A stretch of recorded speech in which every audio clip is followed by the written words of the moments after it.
Welcome back to Lessons of a Housewife. Stay tuned.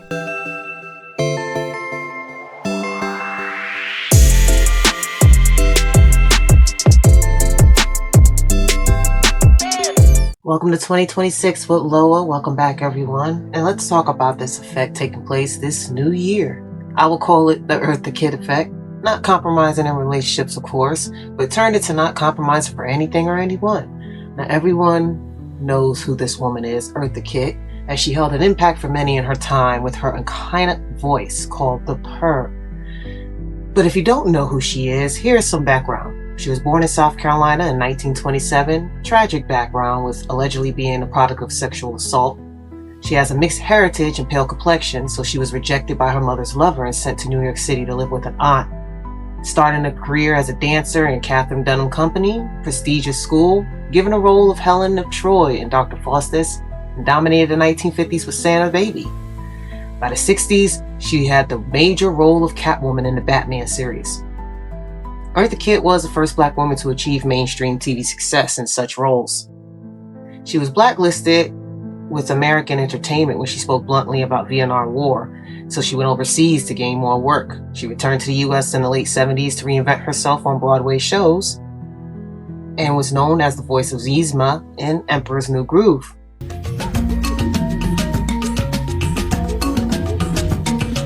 When I was a girl at my daddy's side, Papa, the royal mortician, revealed to me in secret signs the mark of the magician.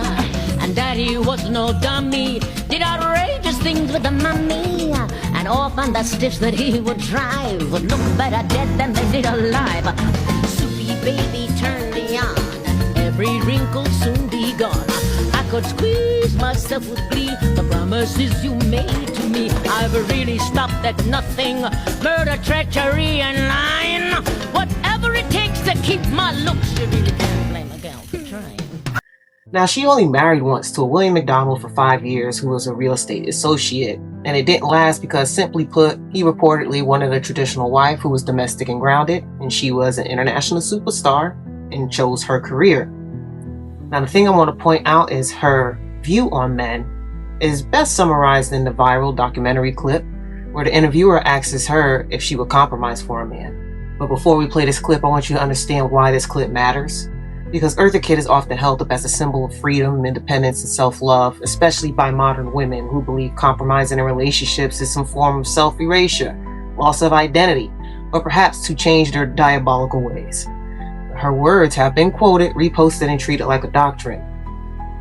So I've noticed very few people stop to ask what her philosophy actually produced over the course of a lifetime. So instead of just listening to what she said, let's watch how she said it, because her body language tells a much more honest story, and I'll give you my breakdown of such. Can anyone live with Eartha Kitt? That's not for me to decide. That's for someone who decides to live with me to decide. Not for me. But are you willing to compromise within a relationship?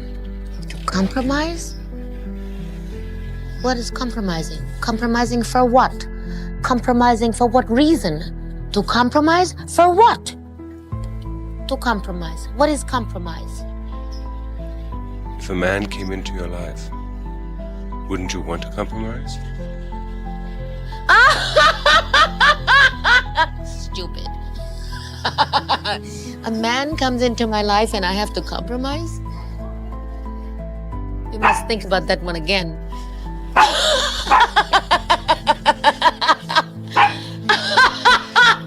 A man comes into my life and you have to compromise for what?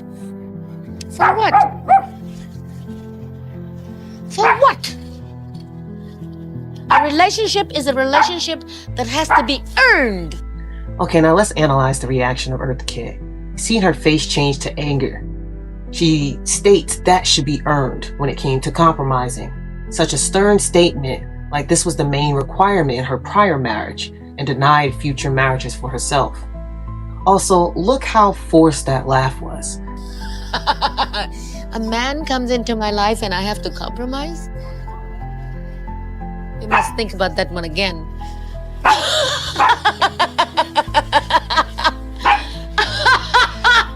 A man comes into my life and you have to compromise for what? For what? Saying it's stupid. That shows that deeply she has a bitterness inside. She was performing like what she's used to, an act, a show. But if you look at the clip where she says, falling in love. For what? A relationship is a relationship that has to be earned, not to compromise for. And I love relationships. I think they're fantastically wonderful. I think they're great. I think there's nothing in the world more beautiful than falling in love. But falling in love for the right reason, falling in love for the right purpose, falling in love. Falling in love. When you fall in love. She smirked, her dimple showed, she expressed it in a romantic way. She stops to think about it. But once it comes to her, her eyes sadden like she knows she missed out on her shot. What is there to compromise about? Then she returns back to her bitterness, her control, and disappointment. Even though she ends it with actually still wanting to share her life with someone, which is the inevitable feeling women have. So when the interviewer asked her, is love between two people? She stares at him with a smile, but she states and agrees that Eartha is in love with herself. Isn't love a union between two people? Or does Eartha fall in love with herself? I think if you were to think about it in terms of analyzing,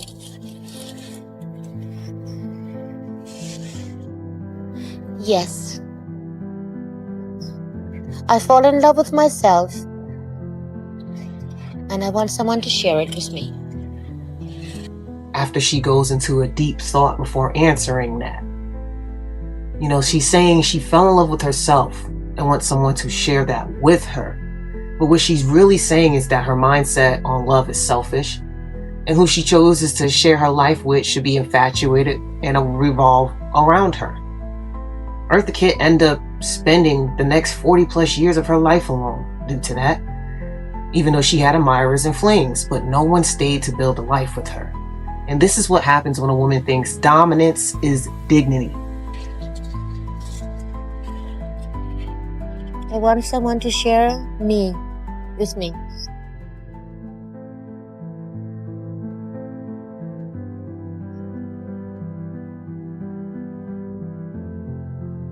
Has that happened? Bye, Waylon! Bye! Many times. In many ways.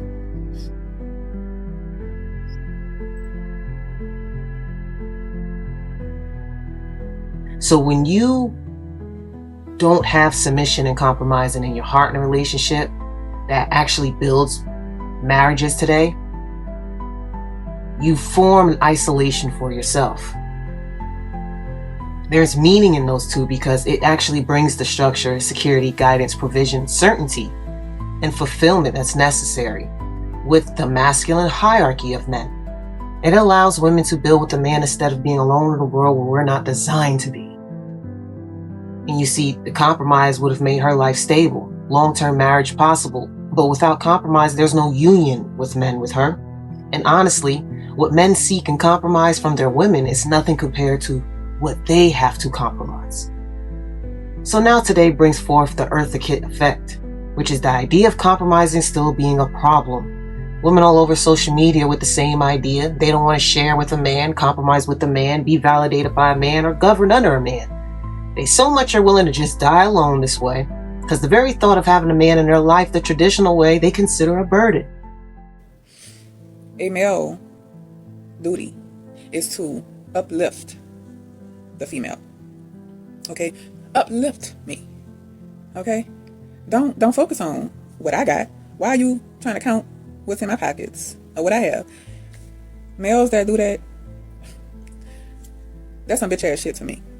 Know your place. Know why you're here. and do what the fuck you got to do. Do what you're supposed to do. I don't understand why motherfuckers want to keep arguing with me and try to put me into some mold. I don't want no nigga. I don't want to be in a relationship. I don't crave that shit. I don't want to compromise. I'm selfish as hell. I don't give a fuck about a nigga. People keep thinking that you have to have a man or a woman to be happy in life. You can be alone and be fucking happy. I'm so tired of arguing with people about this shit. I don't ever want to live with a man. I get married. I don't have to live with him. I don't understand why that's so hard to come back. It's people in this world who feel the same way. There are two types of conversations that I have with men, and lets me know what type of man they are and how I would value and put them in my life if I choose to do so. The first conversation is when we're talking about children, that I say that I desire a nanny. It's a non-negotiable. I don't believe in struggle motherhood. I've watched the women before me struggle in motherhood, and I refuse to do it. So not only will I be married, we will have enough income coming into the household for me to have a nanny. And you will have men who will be like, I completely understand that. Your body goes through a lot. You need a nanny. You know, I'll be working or your husband will be working. And so you'll need assisted help if you don't have family or community. But even if you still do have that, it's still beneficial to have a nanny. And then you will have those who be like, what you need a nanny for? Check. Got it. The worst relationship advice we have ever been given is compromise. And let me explain why. We're taught that compromise is the key to a healthy relationship, to meet in the middle and to bend a little bit and to sacrifice for love. And I think on the surface that sounds reasonable, but this is what nobody tells you. When compromise becomes the default, what you're really doing is teaching yourself to shrink. Because the truth is, healthy relationships do not require you to abandon yourself. They don't require you to silence your needs, to water down your desires, to settle for less in the name of harmony. And compromise is often code for, if I lose a little bit of me and you lose a little bit of you, then maybe we can keep the peace. That's not partnership. That's mutual self-abandonment disguised as love. No, I'm not gonna do that. I'm not gonna compromise no more. I've done it long enough. I didn't get nothing out of it. Okay, nothing out of it. Males like that want us to compromise to get what they want. And males are not here to get what they want. They're here to do what it is the woman need them to do. They're here to give the woman security. Give me security. If you can't give me security, stay that way. Stay that way. You know, there's one thing that I've been meditating on recently, and that's running a tight ship as a woman, being strict, no compromises. If it's not working out, if it's not making sense, it's gone. It's time to save yourself the stress, the nonsense, the investment, and be strict. Strict. Might sound extremist, but that's the energy for 2026. So now we have the Eartha Kitts of the world teaching younger women to be the same. The Eartha Kitt clip trended as a mantra for the old and new generations.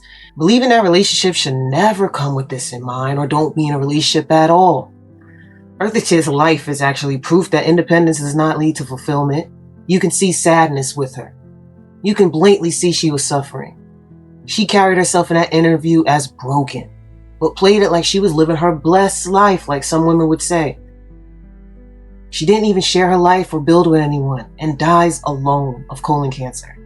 But the women today will tell you that this is the way. Only do for yourself. Don't even have children. YOLO, and y'all know the rest. They hate to hear this truth though, that women were never meant to carry everything alone for a lifetime. And this idea of not compromising is modern, and it is failing women in real time. But modern women will claim happiness is near without men to deal with. And it's such a sad, sad view. Women claim independence but lack peace, claim power but lack stability. They claim royalty but rules nothing that lasts. And women who cannot submit cannot build with anyone. If you are consistently rejecting male authority and answer to no one, then no man stays. But this is what gets passes down. Girls are taught to challenge and dominate and to leave. They're never taught to cooperate, support, compromise, yield, shut up, sit down, have some manners towards our men, respect our men. They are never taught that. These women confuse attention with security, validation with legacy, and independence with fulfillment. And just like Eartha, they will age out of the stage light that once rewarded them. Now that social media is the new Hollywood. When the beauty fades and attention dries up, that independence turns into isolation. There will be no revival, no comeback, no standing ovation for y'all. Just a quiet apartment with louder regret. But what do y'all think? Don't forget to like, comment, share, subscribe to my channel. Click the notification bell to alert you for all my new content. Shout out to the new year of 2026. And I appreciate you all that stick around with me. I will try to work my hardest to make sure y'all stay in touch. And as always, I truly thank you all for watching.